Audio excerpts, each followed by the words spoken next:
copper. That's not good. The engine may have just seized up.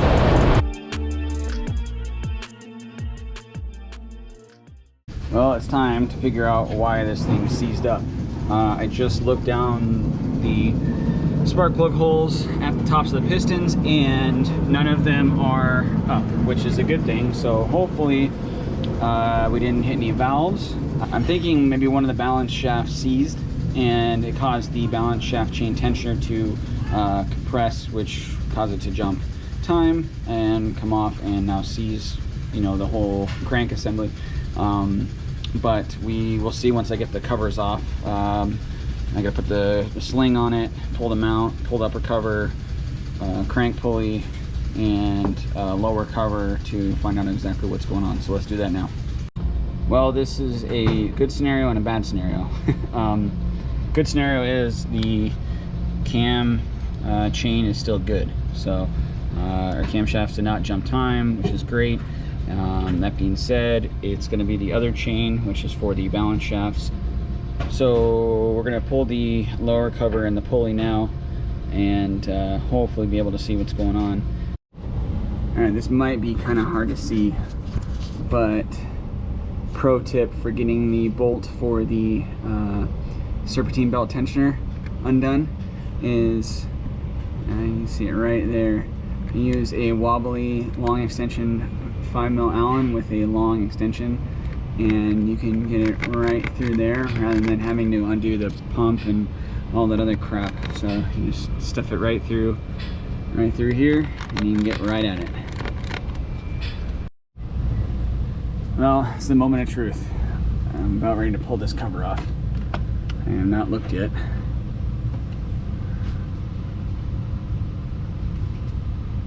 I don't see what happened.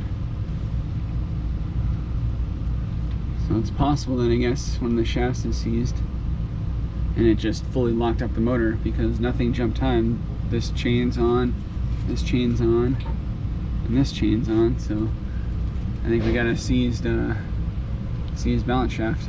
I'm gonna put the tool on so we can rotate the crank. So rotating it around, trying to rotate it this way, which is direction of engine rotation. It's completely seized up, but you can see this gear moving a little bit. So it's not this balance shaft, it's going to be that one up there. And when you try to rotate the other way,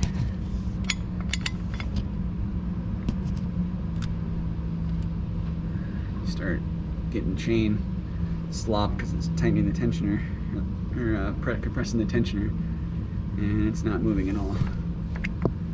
Come back this way and we're seized completely. So it is that balance shaft, which is not the end of the world. All the chains have to come off, guides have to come off, and then there's 2 T30 Torques that you undo, lower the motor down since it's on the sling, and slide the balance shaft out this way, swap the new one in, probably swap out a new balance shaft chain tensioner just to be sure. All the guides seem fine, they don't seem like they're cracked or anything, but all in all it could have been a lot worse, and I'm glad that that's all it is.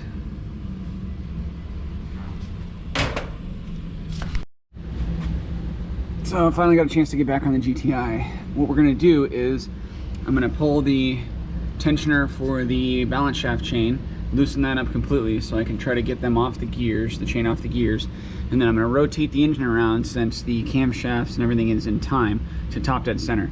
That way when we go to retime everything, that I'm not gonna have to kind of fight with the pistons and, you know, making sure they're in the right spot and everything like that, so we don't hit any valves. It'll all be in time. Just take it all off, put it all on, and we'll be good to go. So we're gonna do that right now. So you need a 27mm to get this tensioner loose, but you loosen it by hand. It's gonna take all the tension off of the balance shaft chain. And once we do that, get that out of here. So there's the tensioner, which I'm replacing. So we'll be able to get this loose and hopefully rotate it around without having the balance shaft chain move, so we'll do that now. I figured I would update you guys. I got a little ahead of myself here, but pulled the tensioner for the camshaft chain and removed the guide here, removed the guide rail here for the camshaft chain, removed the guide and tensioner for the oil pump chain drive, and get this off. You take the oil pump chain off and you get both timing chains off, and here's the gear drive for the chains. I did check the teeth on here, which is good because I was thinking they might be damaged, and they're not. They got a little marking, but they're not like knurled or anything like that, so we're good to go on the gear itself. I was thinking maybe it got damaged when it seized up, but I don't see anything that would warrant replacing this, so we're going to reuse it. Next, we're going to get this guide off, and that'll get this balance shaft chain off. And this is for sure the one that seized, though. I mean, it's not moving. This one actually moves, so you can see it moving there. And this is for sure seized up. So we'll get the balance shafts out, and I'll take it apart, and we'll kind of see what happened there and go from there. Here are the balance shafts. This is the part number for the balance shafts. This comes with both of them, so you do it as a set. And we took them out of the box. This is the exhaust side, the one that we're replacing. So this whole sleeve and the bearing assemblies in this one, and then this is the balance shaft here.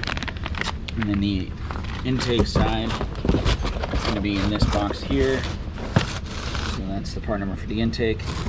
This is the part number for the exhaust one, but you get it as a repair set. And these are genuine OEM from VW and Audi. I'm assuming they're going to be the same for Audis also, but you never know. So we got our trusty balance shaft puller tool here. The number is T10394, and then also T10394-1 comes with it.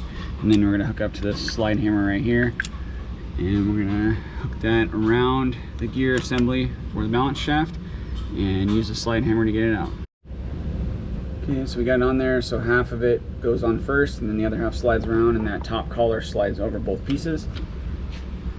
Okay, I'm going to try to do this one-handed.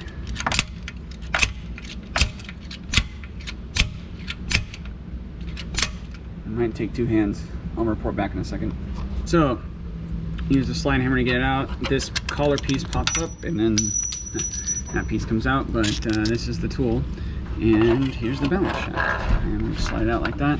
You have to make sure that the motor's down far enough, though, to clear the frame rail, just a heads up, but this is it.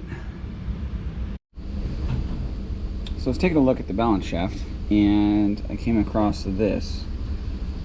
I don't know if it's going to focus very well, but it appears to be metal. Is this going to focus or not? Kind of hard to see, but that's like metal shavings, and then the screen has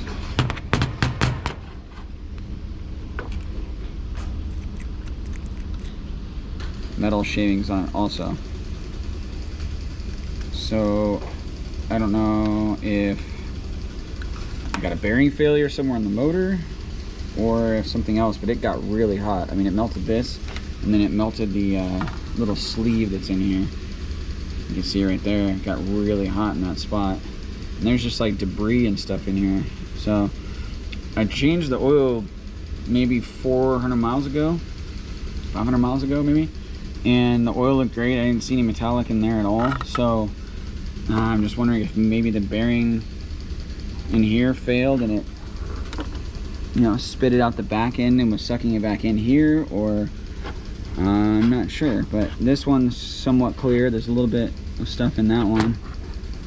And then this one just got really hot and started melting. So this bearing must be the one that failed. Or this one could be, I guess, but there's a lot of heat going on in this section here. So pretty interesting. I'm gonna get this other intake side balance shaft out real quick, and we'll compare and see what's up. So I ended up jumping ahead a bit, but I got the exhaust balance shaft installed. Installed the new plastic sleeve that goes around it, and the new balance shaft. So We're gonna do the intake side balance shaft now, and then we will get the base timing all set up before we put the cam chain back on. Make sure everything's good there. Okay, here's the new balance shaft. This is what they look like. This is the end that the water pump drive gear hooks up to. So you're always going to make sure you pull that when you go to remove this, or else it will not come out. So let's install it right now. So when you install it, line it up there. Push it through all the way through the seal. It's installed. So we'll get that bolt and torque it down. We already put that bolt in. We got to torque that one down, and start working on getting the rest of the gear assembly together and get the chain on. All right, we got the base timing set up. So we got our mark on our chain and our mark on our gear right there lined up. We got our mark on our chain, arrow lined up on the crank gear. And we got our mark on our chain, and our mark lined up on the exhaust side balance shaft gear. So that's the base timing there. Then we have our mark here with the arrow. So we have a mark on the chain and then an arrow there on the crank gear. And then up top, which I'll show you in a second, we have the mark on the cams to the mark on the chains. All the new chains come with these nice painted or copper marks. Kind of these blue ones here, like on the new balance shaft chain. So that's really convenient, help everything line up. We also have our base timing up here. There's a 2 marks on this gear here and 1 mark on this gear here, so that's lined up. You always want to make sure that you replace this gear whenever you do balance shafts, or whenever you remove this gear for any reason.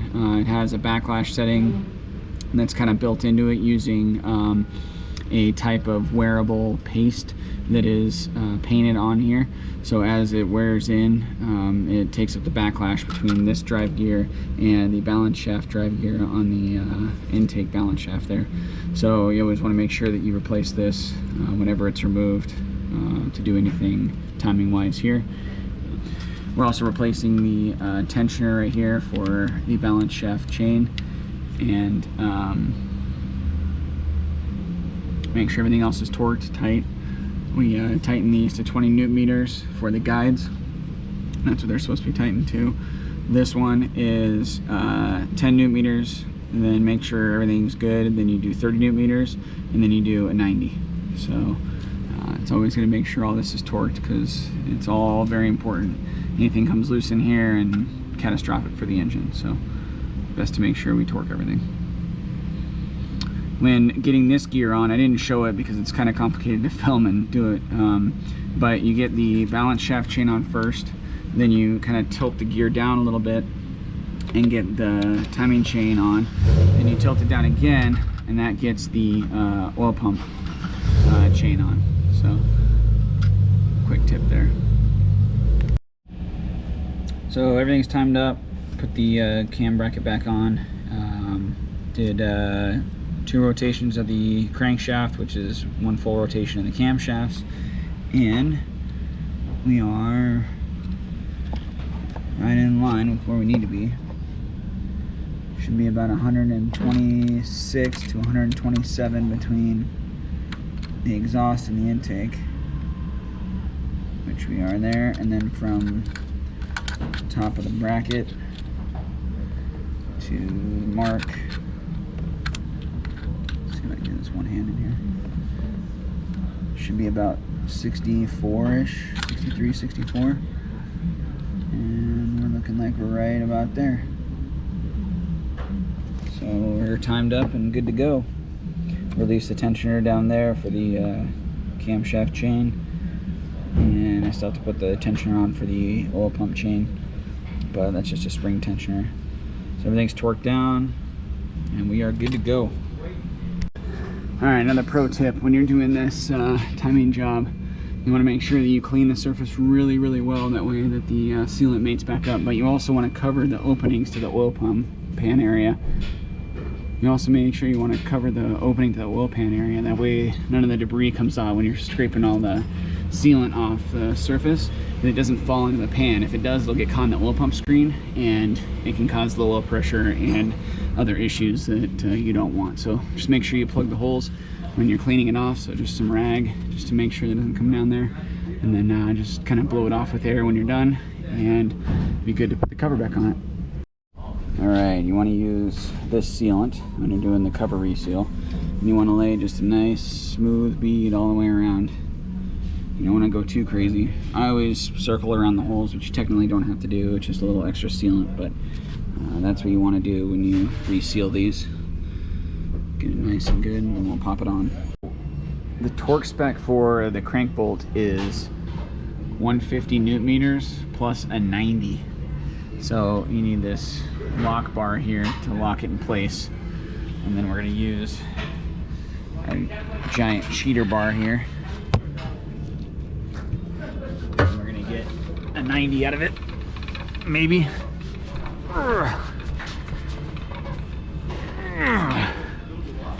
There we go, 90. Woo.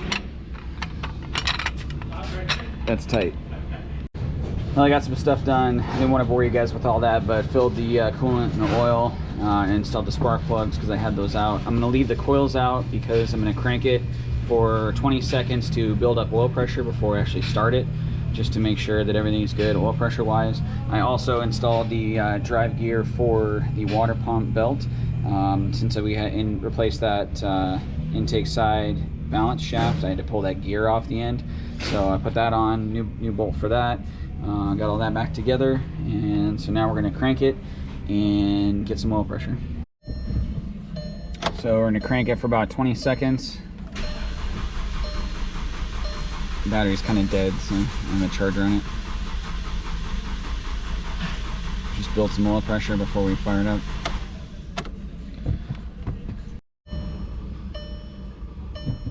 Okay, first start, always a nerve wracker, but here we go.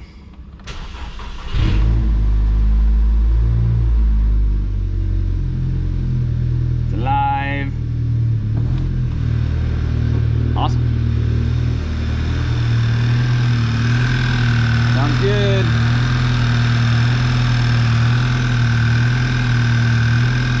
So we'll let it warm up for a bit.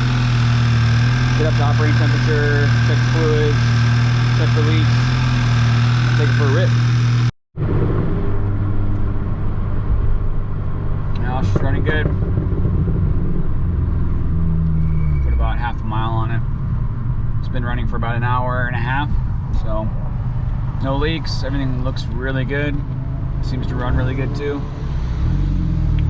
Hop on the freeway here, do a pull, and make sure everything's good to go.